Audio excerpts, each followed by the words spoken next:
Global uncertainty and the 2017 G20 summit brought CGTN and NDR together for a heated brainstorming in Berlin.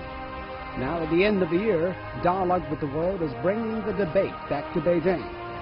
With the economic and political dynamic moving eastward, China and Germany are stepping to the forefront of the global leadership stage, offering collective wisdom and vision in this brand new era. From Berlin to Beijing, what can we offer to the rest of the world? Find out on Dialogue with the World. For more than 50 years, the transatlantic partnership has been a driving force of globalization. But today, the two sides have been on loggerheads. They have diverged on everything from trade, climate change, to preserving an open international system. The current situation, however, presents a very good opportunity for the European Union and China to join hands in moving forward in the correct direction. After all, they have similar views on multilateralism in global governance. The issue is whether the two sides can overcome their differences and move forward. Above all, who will rewrite the rules when the United States decides to go on vacation? Welcome to Dialogue with the World, our special co-production with Germany's NDR. Co-hosting the show with me is Andres Sitrowicz. A big welcome. Thank you so much, Ray. I really feel honored to be back on stage with you here in Beijing. You know, Andres, I like that the national flags get integrated with each other. And I like our esteemed guests and the audience. So much has happened since we met for the first time before the G20 summit in Hamburg, was it? There was the 19th Congress of the Chinese Communist Party. There was a general election in Germany, and we still have no government. So much but we have about. ushered in a new era about socialism with Chinese characteristics, and above all, the issue of Xi Jinping thought. But let me introduce the Chinese guest speakers on this side. Charles Liu, founding chairman of How Capital, and Professor Huang Jing. He's also, by the way, Richard von Weizsäcker Fellow of the Bosch Academy. Bosch Academy, I can come with Mercator. I've got a director of Mercator Institute for China Studies in Berlin, Sebastian Heilmann. He's also a member of the German-Chinese Dialogue Forum, which is founded by both governments. And next to him is Jörg Wuttke, who was the chairman of the EU Chamber for 3 years, just about until now. And he's a China hand, a Russia hand, and above all, the invisible hand. He's been in China for 30 years, so he's got a lot of experience. So what is the topic you're most interested in tonight? We have factors of uncertainties, but above all, first and foremost, the flashpoint in Northeast Asia, the DPRK. The question is whether we're going to have a war on the doorsteps of China. 3 aircraft carrier strike groups converging same time, same place, when President Xi Jinping had a telephone call, the 10th of its kind, with his American counterpart on the latest escalation of tensions in Northeast Asia. Professor Huang, what's your take? Yes, when you have cloud, does not mean you will have a rain. So I think the war cloud is there, but I would be very surprised if there is a war for 3 reasons. Reason number 1, you can say both United States and China repeatedly, the leadership, that they want to solve the issue peacefully, unless, of course, the other side want to launch a suicidal attack. Reason number 2 is that all the international community, especially the one get involved, like South Korea, Japan, or even Russia, they say they want to solve the issue peacefully. Number 3, we all know that by common sense, war is not the solution, because when war started, war suffered not only 26 million North Korean peoples, but also the South Koreans, Japanese, and Chinese. So I think we still have a lot of options and for peaceful resolution. The problem, of course, is first and foremost, all those countries, especially the United States and China, should stand on the same page on this very thorny issue. But Jörg, what's your take about the imminent danger arising from the DPRK? The denuclearization has been the top concern on the agenda of the State Department and the White House of the Trump administration. Well, if there would be a real imminent danger, you would actually evacuate people, you would move business out of Seoul, which is very close to the border. I guess that business stays there. I have not seen any German companies moving out of South Korea. And I guess that Kim, the North Korean dictator, is not suicidal. He will not start a war on his own. And for the Americans, it's painfully clear that actually the military options don't really exist. So I guess there's a lot of saber rattling. Andrews, you have diplomatic relations with the DPRK. Your ambassador said something that shocked the whole world. What did he say about the latest situation in Northeast Asia? Well, US President Trump said, or let Nikki Haley say at the Security Council meeting, that we should retract our ambassador from North Korea and establish sanctions, etc. So there was nodding, no military action all over. Our experts. How do we then move forward? US President Trump puts the blame on China and calls China, and China can easily stop that problem, etc. China has cut the lifeline for at least something. But, you know, how do we get from here, Sebastian? I think we should use certainly every channel that we have still to communicate with the North Korean government. So I would not agree to close down the embassies. For example, the German embassy in Pyongyang, that would not be a good idea. It's still a period where we have opportunities to negotiate, and we should use every single channel. So it's clearly the only way to prevent that military tension from blowing up maybe in the future. Means practically what should happen? Can we draw inspirations from the 6+1 model on uranium enrichment program of the Persian state in the Gulf? Can we follow that model? That would be the German position to try out new formats of negotiation, to enter into open negotiations, and really maybe include also additional partners that are not involved in the region, that are not involved in the rather tense situation that has built up over the recent years. So this would be something, maybe searching for a new format to conduct these talks. Charles, the South Koreans accused China of imposing economic sanctions, sort of, allegedly. After THAAD was deployed to use it as a shield. One has to look at the following question. Does South Korea really claim to be a sovereign country? I think what the South Koreans are doing here is really at the behest of the Americans. If there's any military action, the country that gets destroyed is South Korea. There's no question. 70 kilometers to Seoul, over 19 million people right there, and 6,000 mortars and artillery pieces aimed at Seoul. So I think in terms of the South Koreans' complaints and so on, I hate to say it, the real decision lies with Washington, Beijing, and partly with Moscow. 80%. Back to Chinese leadership. I mean, what should the Chinese government do differently than they have done now? I don't think they could do anything different. There seems to be a loophole for diplomatic action, since the dictator has just said that he has historically achieved completing a nuclear power state. Here is an so there's opportunity. no fear anymore. Here is an opportunity. President Moon Jae-in is coming to Beijing to commemorate the 25th anniversary of the bilateral relationship.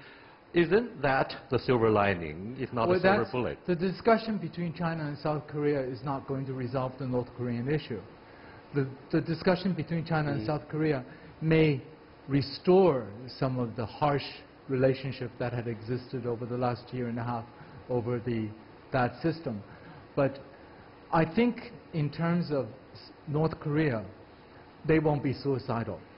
So in terms of the US and China, pushing China is not going to solve the problem, because pushing China cannot allow 5 million refugees to come across the border.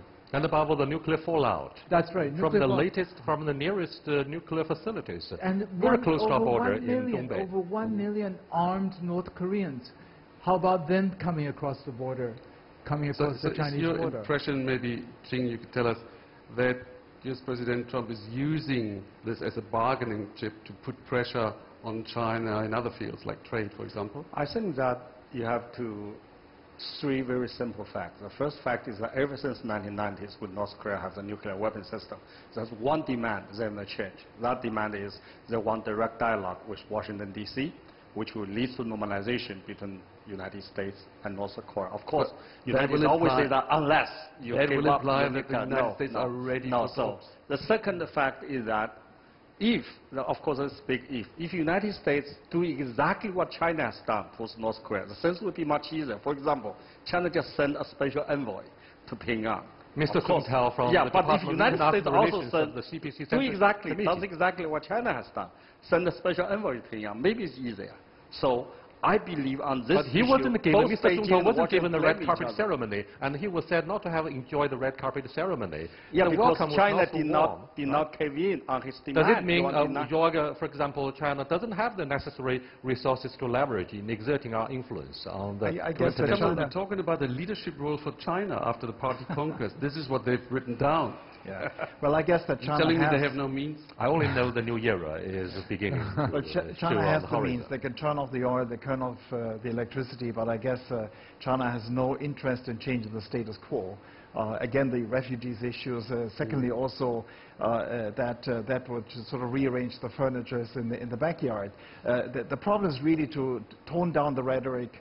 Again, dictator Kim is not suicidal, but he has learned, of course, from other countries where they have handed over the nuclear weapons, Ukraine, Libya, Iraq, and they were either invaded or challenged, that he says, I need this as a safety belt. So in a way, I guess, turn down rhetoric in order to move forward. Because for China, even if it's annoyed mightily, possibly as it is, because, I mean, Kim is always shooting up a record at every major event that China actually takes place.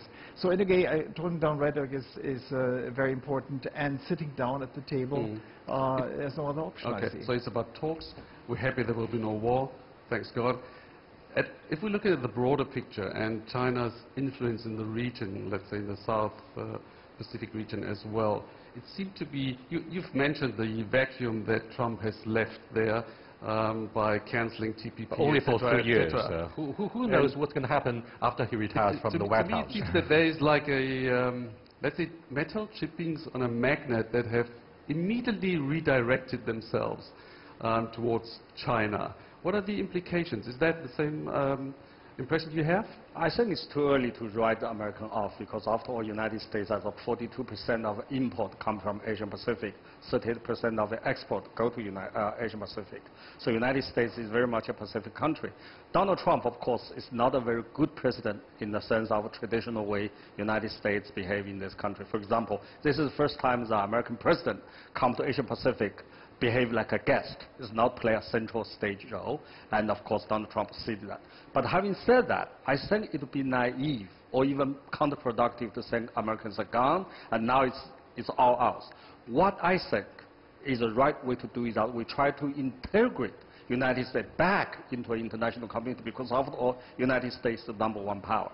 And because Donald Trump to say, okay, United States is gone, I think that is not good. But the question all of us should answer is how to reintegrate United States into our international community, which is, I believe, very productive, very healthy, because after all, you Sebastian, let me take a second look at the broad picture that involves the so-called triangular relationship between the European Union, the United States, and China.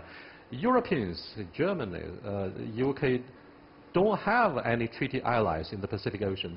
And Prime Minister May went as far as to say, isn't it a good idea to have a joint patrols of the South China Sea? Now, what do you think of the Pacific Ocean? Is it big enough to contain the United States and China?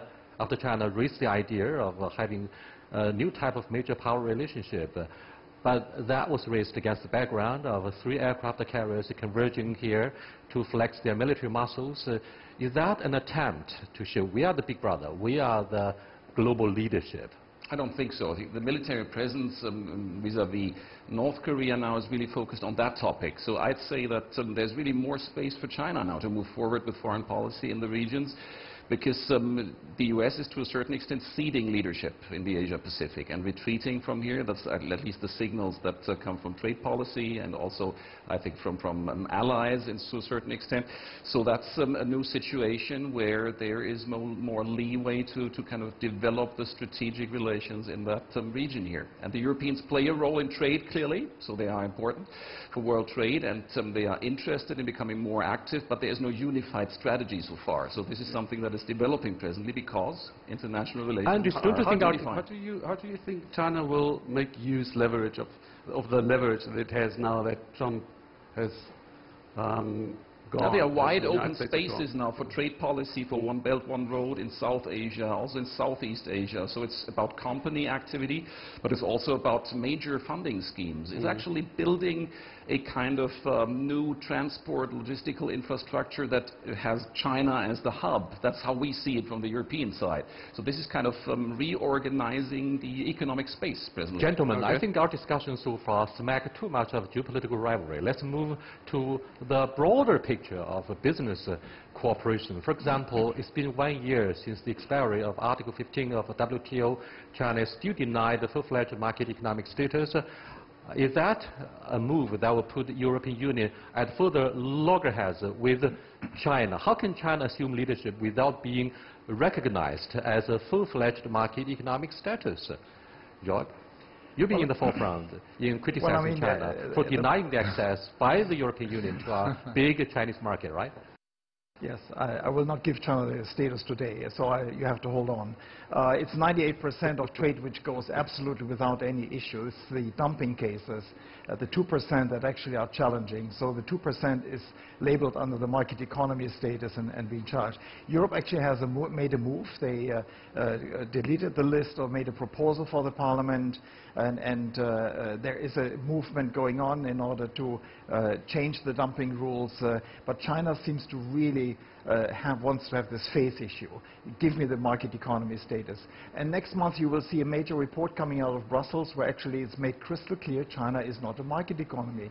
And the US came up with this paper last month saying China's not a market economy. I guess the real challenge for China is to become a market economy for its own benefit. I talked to German Sherpa after G20. They are in a working group, all the big states are in a working group, and they should deliver by December first results of how to get rid of overcapacities, etc., etc. So there is hope at the end of the tunnel. Particularly special steel, that's said to be the overcapacity China exports. But Jing, you want to come in? Yeah, I think it is ridiculous when you say that China is not market economy when China is #1 trading nation on earth. How could you trade a country who is not market economy? And first and foremost, otherwise, and another issue we want to talk about is that what is China's right? China's right is essentially gassed or drive by the prevalence of market economy ever since 1978, Deng Xiaoping adopted open reform. So if we look forward, not look backward, I think that not giving China market economy status is a purely politically driven move, which cannot be scrutinized by any reasonable. Surrogate country approach has been employed by the European Union to launch anti-dumping investigations. Without this, don't you think China could have been a far bigger trading power? Well, I don't think China should become an even far bigger trading power, because China really, after the 19th Party Congress, is looking more at quality than quantity. And being a major trading partner of many, well, I think over 100 countries in the world today is more than sufficient. But in going back to the issue that you were talking about in terms of market economy, I think who defines what market economy is? The two biggest companies in China with market capitalization of leading the top 10 in the world, Tencent and Alibaba, are they market economy companies? What we see in China today is it depends on how you want to define it. And I totally agree with Professor Jing here. There's no question that it is used as a political pressure point with China to argue for other things or negotiate other things as bargaining chip. Would you say that the result of it's very different, actually? I'd say the problem is bigger, because China clearly has a state-guided economy that is different from what the WTO had in mind in 1992 when it was updated last time. The problem is, and we have to work on that together, that the multilateral trade regime was not built to include the Chinese economy. So many of the rules of the game are really out of date. We really need new multilateral trade rules, and we have to build them together. We have started to rewrite rules, for example, about the special drawing rights of the IMF to list RMB as one of the major reserve currencies. But Jörg, do you think this is way too much to reject China? What should be done to give further recognition to China? Well, again, I mean, the Commission has made a proposal. It's going to be in front of the Parliament. They make a decision, I guess, in 2018. The label of market economy will disappear. So if you're not, or if your market economy makes no difference anymore. And the toolbox of looking into dumping cases will be done differently. I guess that takes the heat out of the discussion. But again, I mean, China wants to have something that Japan or America or Europe basically do not give to China because it doesn't fulfill most of the criteria that we define the market economy. Free play of prices, free play of movements of people and everything. So in a way, it is futile to discuss it. China has taken Europe in the WTO, which is a legitimate way. It has basically asked for a case that will be decided. Now in here 2 is a years. question for both sides. But just- it's one okay. sensitive issue about the presence of party cells in German companies. There was the latest uproar in the media from Germany and the business community of Germans that there shouldn't be any party branches in the German companies. You have lodged a strong-worded protest. Does that have anything to do with the status of market economy? Let's start from Jing. Do you want to defend the Chinese position? No, I'm not in the position to defend China's position. I'm a scholar. I would like to. Yeah, but Go ahead. I say, You look so when serious. Chinese company go You to look so Germany serious. or go to the United You're States, gonna first thing pounce they have the to do is Germans, right? follow the local laws, respect the Constitution of Germany or respect Constitution of the United States. We have to understand, Chinese Communist Party has a unique position or leadership position guaranteed or written into Chinese Constitution. So if German company want to come to China, be treated like a Chinese citizen, then you should behave like a Chinese citizen. If Chinese Communist Party's position is organization exists in all the Chinese enterprises, private or state-owned, why should German There was a enterprises very be long answer for someone who excluded? said, I'm not going to But defend the the Chinese issue position. here, the issue here is that how the party organization operate itself within a business organization. That's Charles. the issue we should No, discuss. I would just put it this way. I admire my German friends for being the most conscious on privacy of individuals. This is the biggest thing for Germany, for German population. Now, don't be hypocritical and interfere with the private affiliation of private individuals. Oh, come on. I think This it's is your not the chance to problem. return. The issue is very different. What is feared, I don't know whether it's true, but there are complaints about it, that there are bodies within private companies that try to influence corporate decisions. So this is something that is not compatible with market economies, not compatible with corporate articles of association in many ways. So clearly there is some kind of debate about it. Well, The problem also is... Jörg seems to be more relaxed about it. I live with party cells in my company. We have them. So we how can is live life with with those a party guys. cell then? Life is pleasant and very nice. So we do not deny Chinese citizens the right to It assemble. sounds like they have the trade union instead I'm of not the a member party cell myself. in the No, company. I'm not a member myself. The fact is, first of all, the article was a little bit too short and looked like Germany is criticizing China for this party cell. First of all, we have party cells in our operations. Second, the party cells are covered by a point in the company law of China. Chinese citizens and companies can assemble and have a party cell. What we as European or German business do not want is that they are spending a lot of time doing working hours to do party stuff. We do this. They have a couple of hours. They have the meeting rooms.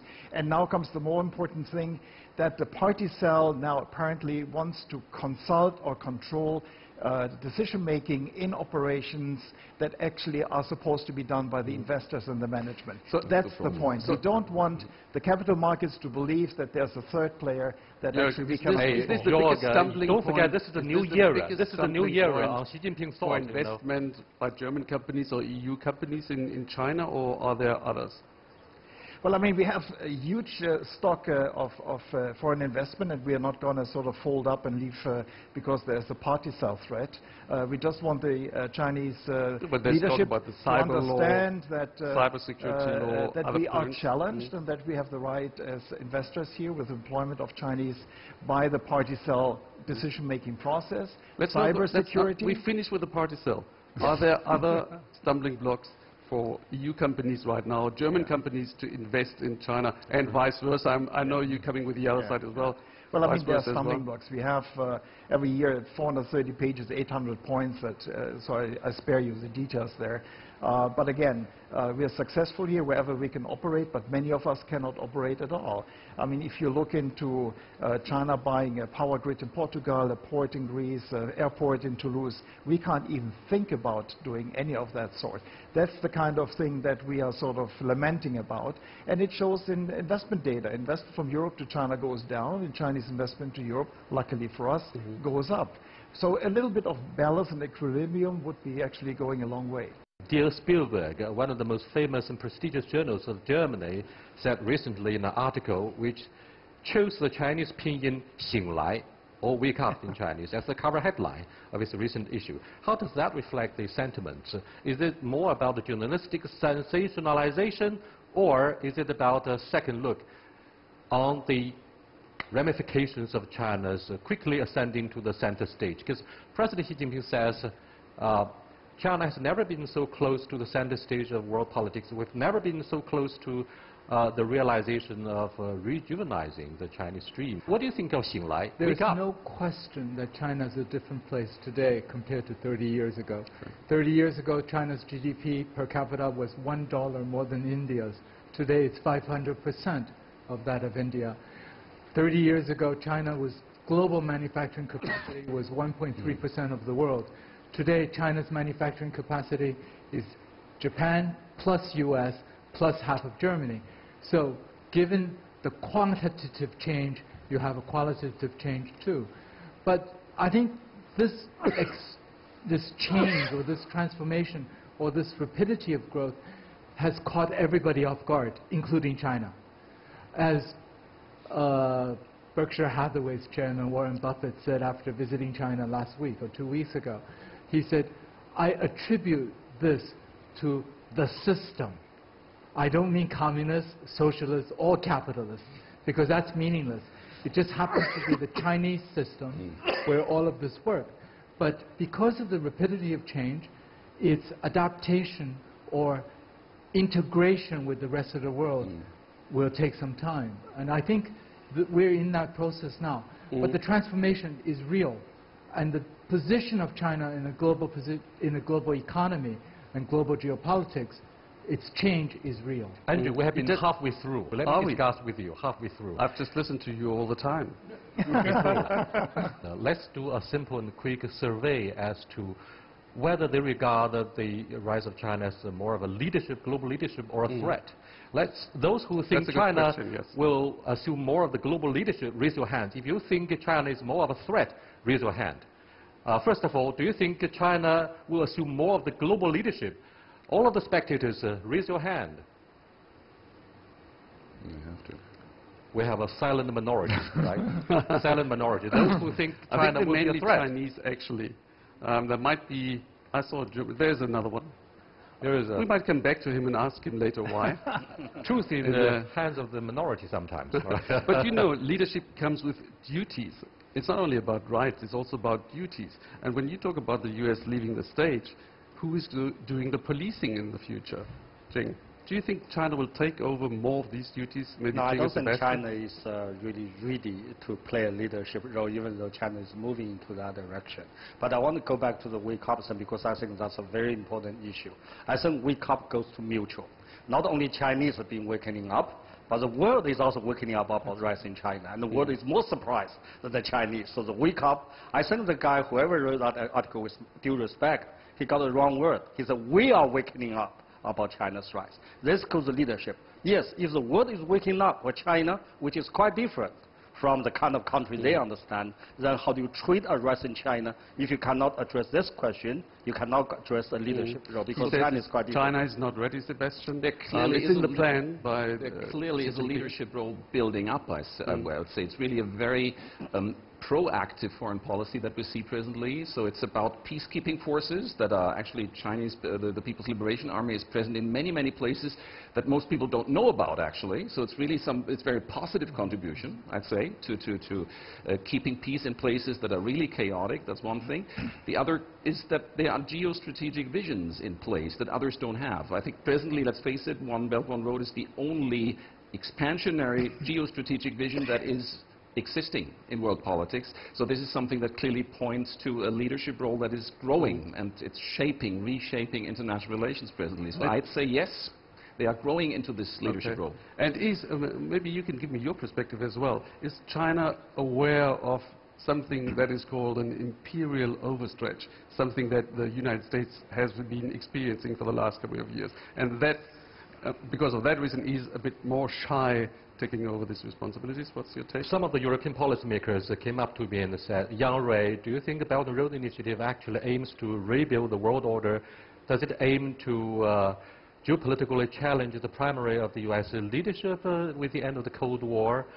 Well, one thing, and I think that's part of the essence concerning Belt and Road, is President Xi Jinping aims to have a more inclusive geopolitical economic order instead of only focusing on the Bretton Woods, the Yalta framework that rejects the emerging markets, that rejects the rise of a regime they don't like.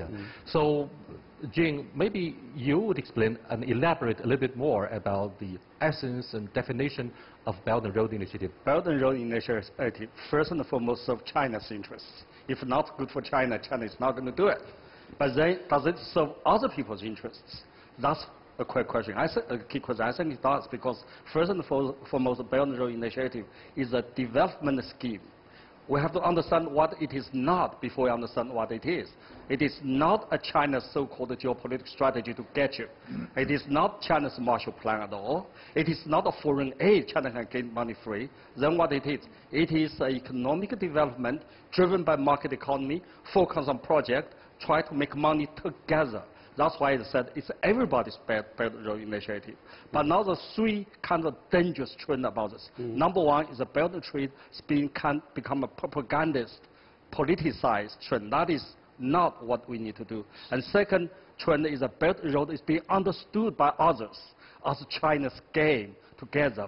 That's why China needs more explanation to do, and to work together maybe is the best way. The third and the last is that there are some countries, some people, some organizations try to resist Belt and Road Initiative, not economically, but as a political means, and that is. Are you talking about India? Yes. Well, you're talking about the triangle. Japan, United States, EU, China. You lost India. New Delhi it's been ignored for years. Therefore, the Doklam crisis has a wake-up call. Biggest democracy, and why should it not rise the way China has risen? Why is it so difficult for China to convince India of the OBO? Oh, there are many factors at work. I think one is that there's a traditional historical rivalry that we see that's clearly two big powers that have a claim to have influence in the region. So that's something that that doesn't go together well. The other thing is presently that clearly from the Indian perspective, they feel that China is expanding its influence, so they have to do something about it. Especially Pakistan is a very tricky issue, you know that. We have the China-Pakistan economic corridor, a very ambitious, big, large-scale project, really transforming the infrastructure and economic landscape in Pakistan. And clearly the Indian side doesn't like that so much. So this is something where many factors, traditional ones, new ones, come together and hinder Chinese that. diplomacy still have to acquire skills of soft power? I don't know. What's the Chinese definition of soft power anyway? You look at the flourishing of Confucius institutions around the world. That's a major effort to project China's soft power. Okay. But let me ask you one question. You have asked me many questions. Let me ask you one question. Okay. The United States boasts of hundreds of military bases scattered throughout the whole world. China has only one, newly based in Djibouti. Do you think China has any geopolitical ambition? Do we have any geopolitical ambition? I mean, can China assume the leadership? It was you who was describing to me the demise and fall of the United States. So I don't worry about them anymore. But you were portraying this picture of the rising China. So I have to look ahead for the next 30 years. So we have to balance threats, challenges, and the possibilities. Well, you adopt a forward-looking attitude. We should have a sense of history, a sense of justice, and a sense of humor. Perfect. You took this from my card. No, just give me one more turn on soft power. Is it something that has to be acquired again? Soft power is being promulgated all over the world through many, many different means. 130 million Chinese tourists who traveled abroad spent over $300 billion for the small and medium-sized enterprises in Southeast Asia, in UK, in France, in Italy, I think it means something. But may not be good soft power. I think ultimately going That's why back I was asking for the definition, Chinese definition of soft power, and maybe it's one of the things enough. which we have to look at in terms of whether or not China serves as a policeman or want to serve as a policeman, we have to realize that China has plenty of internal issues to address. And taking 600 million people out of poverty was just one part. To feed them first, and now they're rising middle class. To make them happy, make the middle class happy. Clean air, clean water, clean soil, safe food, education, healthcare. These are all issues on the table of the Chinese government. I think they are more concerned about making sure that China's growth and continued development is stable, it is positive, and it is qualitative, than worrying about whether or not to send troops and invade small countries that you can beat up, like the U.S. has To have a done better in the last understanding 10 about years. China's soft power, Georg, let me do a simple quiz, a test about your linguistic ability, since you have stayed in this host country for years. How do you translate 和而不同 and 己所不欲，勿施于人? We should steer clear of the language barrier before we achieve the goal of projecting soft power. How do you translate? Before you test my Chinese, let me just say that what he's talking about is hard cash. We talk about soft power. The fact that actually soft power in the U.S., as Joseph Nye has defined it, or as you can see it out of Korea, Korea is one of the strongest soft power nations globally because of its pop stars, soap operas, and so forth. Let me first say the real soft power certainly is Chinese food. I mean, you go anywhere in the village in Germany, you have a Chinese restaurant. This is a good guess. Language courses, I'm not sure that really projects that, because in our definition, in our life, we see that soft power comes from a civic society.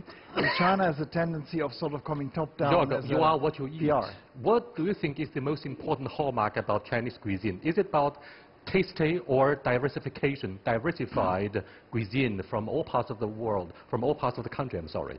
Well, in a nutshell, first of all, it's sharing. You sit important? around, it's sharing. That's a nice atmosphere about China. You don't have your own plate. You actually all participative. I mean, this is the hope that we have for China in international politics, all sitting around round table, sharing. Second, Chinese food is not only tasty, but it also smells good, it looks good, and sometimes even it sounds good. He's very sexy about Chinese food can solve the the whole right? crisis. The lip service. Let me just, I want to know from you, Jörg, why are German companies, because you mentioned the triangle, we should get it ringing, right. And we can't if German companies are hesitant about participating in the Belt and Roll initiative. Why are they? Well, they're not really hesitant. We simply don't get it, what this is all about. It is sort of a projection of China to go global. Is it infrastructure? Of course we're going to be part of trains and airports and ports and so forth. At the same time, the original way, one belt, one road, pretty much looked a bit like one way to us, from China to Europe. What actually most of us really would like to see, it's a two-way stream, that China buys more from us, engages us more, opens up more. So in a way, the projection is a good one. It's a good vision to project that China reaches out. But what we are missing is the return story of China opening up and actually engaging more. Cultural strength should be one part of China's soft power. What about the four new major innovations? High-speed railway, e-commerce, online payment, as well as sharing bicycles. Charles? Well, this is something that I have very strong feelings about. In terms of innovation in China, especially in the financial sector, in addition to high-speed rail and others, there's nothing like China. We're generations ahead. There's still a generation. Okay. They're still writing checks in America, and they're still sending checks in the mail. When our We're still building an airport in Berlin. It's about a couple of years. Yeah. But basically what we have is there is so much innovation that has taken place in China, not only in the infrastructure side, but in many other sides in terms of technologies. What Alibaba has created, what Tencent has created, are just absolutely phenomenal. No, that's deeply impressive, no doubt. That's part of the Xinglai story that was brought out by the Spiegel. I mean, this means that China is now a technological innovation power that people must take seriously, and most to be frank, in the West don't get it yet. And that's bad. Sebastian, does it mean bad. that China is likely to have the corner overtaking with the help of a digital technology in the fast lane of the 21st century? Does it mean that we're going to surpass the United States more quickly than we have expected? I think there's quite a chance that this will happen. Yes, in the field of artificial intelligence, for example, that is seen as a meta technology for the future, I'd say that China is well positioned to really speed up there and to be faster than others in developing this major leading technology of the future. But so we must be aware of it. There is one major stumbling point, and I've heard that quite often when you talk about Industry 4.0. You have the best automobiles. You always talk about the stumbling blocks. What do you mean? I need challenges. Multiple challenges. Electric vehicles. I mean, to actually get it done, you need a free. Can you lose the Chinese market since you rely so heavily on automobiles? A free What internet, about the electric vehicles? You need cyber security, etc. And I think that there's a clash in China because how can you work in the digital world as a large company if you have restricted access, etc., etc. The cybersecurity law is actually a point of many complaints, especially because we don't know how it is being implemented. There are many unclarified definition sections in the law so far, but there's many worries about creating a kind of national Chinese Internet of Things that is demarcated at the borders, so not open to the data flows that are necessary for Industry 4.0 or smart manufacturing in the future. So there are real worries. So now it depends really, and this is something that people observe very closely, how this cybersecurity law is being implemented in the next few years. It largely depends on interpretations. For example, the use of Tibetan flag for a purely sports event, I mean, that threatens to violate our sort of security outlook concerning the future of Tibet. Jing, what do you want to say about this sensitive issue between Germany and China? That's the latest law.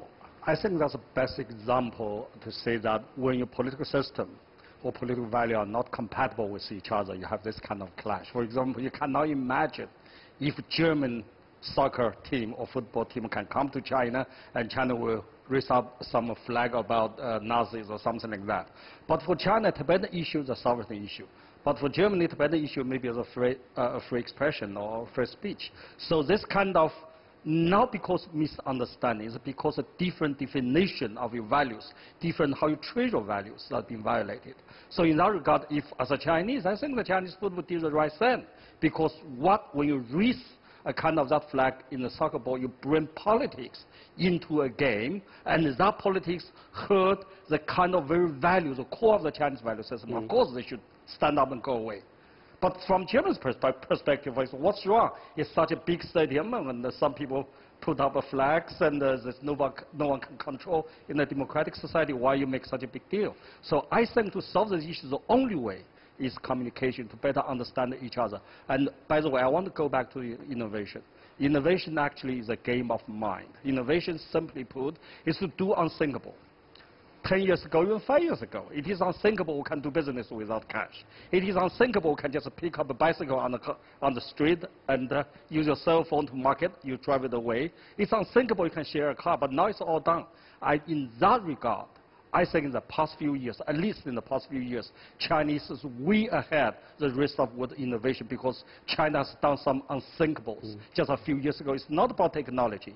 It's not about cash. It's to do something that just a few years ago, not your father or grandfather, just your brother, old sister, think we cannot do it, and we did it. And I think that's really true. And that is, you dare to try something people before you never tried. I think that's innovation. I think you summed up the soccer quite well. It's meaning of free expression versus sensitive But free expression has a principle. Like free expression in the West cannot tolerate terrorism or Nazism. Overall stated policy. That means no politics in sports. It's also debated in Germany. It's a general rule in Germany the Olympic spirit has always been politicized. No, therefore, it has. Sports language Los should not Angeles, be universal language. Remember it should have political overtones. Remember the kneeling in the football stadiums Olympic now. Games. It should not be in politics at the same time.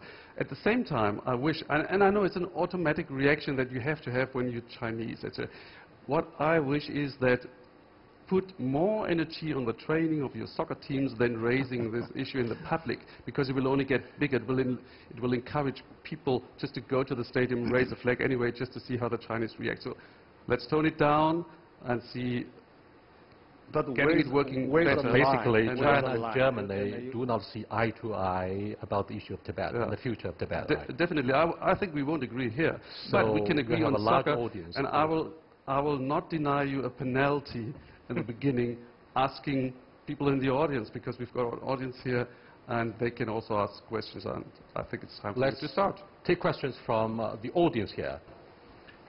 I have a lawyer friend who is a Dutch working for a Chinese law firm in Hague, Netherlands.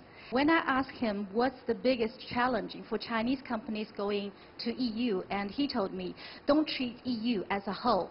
Treat it as different single countries, because each country has different rules, laws, and legal framework and else. So I want to know what's your take on that. A further question is about the most recent deal signed between President Xi and Donald Trump. Even it is as high as like $250 billion. I noticed that most of them are only in the natural resources or the trade deals. It's just a very low level compared to what you discussed about innovation, high-tech. So is German or some other EU countries are going to fill in the gap in terms of the trade deals? Let's get to the earth. In other words, can we expect to have more high-tech transfer from the European Union, our German partners? Well, we have 28 member states still in Europe, and of course they're very different. At the same time, there is an overriding European law that, of course, should regulate this, but of course, in details, the national legislation provides. But talking about lawyers, for example, you have a Chinese law firm in Holland that can actually function in the courts with Chinese lawyers.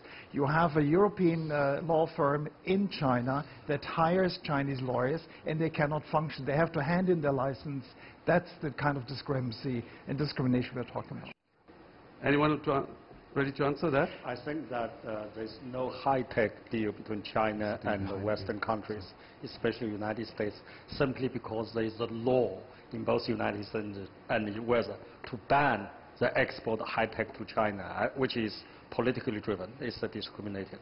But still, that's exactly the kind of challenge we need to overcome. I'll call upon two German voices. I think you were the ones with the China. It's the voice of the minority. So far, China contributed a lot to that the world becomes richer. I'm not so sure about the future, and that leads me to my question to OBOR, to One Belt, One Road. I've been to some of the countries in Central Asia the last summer, and I realized the money China is promising, of course, these governments, a lot of them very corrupt, are very happy and eager that China sends so much money to these countries. I'm not sure about the people. I had the feeling the people really, really don't like the Chinese, and that really scared me. And my fear, and when I asked them, they said, well, Chinese coming, their culture is so insensitive, they're rude, and I wonder. My question to the people here is whether how can China convince countries like Germany or Europe to use this new road, to use it, that this road is not becoming a danger or a threat. Okay, the Europeans and the Germans should help China. It's about collaboration. It must become a collaborative game, so it's not enough that Chinese investors go forward. There must be more kind of bilateral deals or multilateral arrangements that safeguard that is in the interest of everybody, that the rules are transparent and so forth. In the end, what you pointed at is really the other side of soft power. It's being liked. It's being attractive. The lifestyle is attractive. The way you move in other countries is kind of being acceptable to the people there. So this is something where there's certainly much to learn for every country, for every company that's going abroad. And I think there's still a lot of potential. But you're right, the tensions are visible in some of the countries, clearly. It's better in some others. But this is, to me, is actually a major issue for soft power, for China developing the soft power it needs. Yes. Yeah. But the problem is, I find, having lived in the U.S. for 40 years, or 30-some years, Western media, until today, are not portraying China properly. Not only Western media. For example, India now has a high-speed rail running at 130 kilometers, 125 kilometers an hour. and they think they beat the pants off the Chinese. This is their media. And they think that New Delhi's air is better than Beijing's. This is their media. And the things that I see covered in New York, in London, in Paris, are really not real reflections of what is happening in China. Well, okay. But I mean, we've got a couple of seconds left, so I want to ask, is there another German around here? There is a German. And there's a woman, at least, with an all-men crew here. That's my criticism. I mean, you can't have Europe be represented by 2 German men, can you? Okay. I do have to. You don't have to. Okay. Now, first of all, actually, I hope next dialogue you will have some women talking, and also Europe not being presented by Germany. Having Ivanka in India again? Okay. My question is actually, I've been living in China for 20 years, and I know China has developed very quickly. There's a lot of dynamics here. It's become very powerful. I think it has become less attractive for Germans to come here and work, less attractive for German students to come here and study. Although there's a lot of effort on both sides, from the Chinese and the German government, to do different. But if you ask an individual German person to come to China, he would say, why should I? So this would be my question. What would you tell a German, young, talented woman, why should she come and live, work, or study in China? Jörg, let me know more about the Chinese food. Yeah, exactly. I would start with food. I mean, that's the obvious. You can test it in Germany and say in China, of course, is different and much better. I guess, I mean, the appeal of China and the allure of China is the economic growth model. You find jobs, you find total excitement in the jobs. It's never a boring day. At the same time, Chinese people are wonderful friends, I must say. So it's warm-hearted, in particular for children. I have 3 little children. It's a great place. But what you can see in the surveys you refer to is, as a matter of fact, 70% of the Europeans say that they are less welcome in China, and 80% of the Americans. And that has to do with legislation, with the kind of visa process. There are less foreigners now than years ago. In my case, I used to need 3 days. Now it's 15 days to work with my passport, and my passport is gone. I can't travel abroad anymore. So there's this administrative inconvenience. At the same time, the pollution, of course. It's very hard to argue that you have to live in an environment that has 1,000 PMI 2.5, whereas in Stuttgart they closed down the city at 60. So I mean, there's many areas, and that takes away a lot of communication between our nations, and it's a sad story. And nobody's going to come to China after what you said, Jörg. I mean, nobody. No, you should tell me why should they come why here? Why you should come to China? Yes. Why do, for example, 10 years ago, 27% of Chinese foreign students who go abroad actually come back. Now it's 70%. Because opportunities are here. Now, for young people, for example, you go to the US, what kind of opportunities are there? But for example, I would say you go to Shenzhen, you have a chance to start your own business, you can be at the leading edge of many technologies. Right. I don't know whether or not you've traveled throughout China, because you go to Shenzhen, it's a different environment. Hangzhou is a different environment. Hangzhou is a nice life. Chengdu is even a nicer life.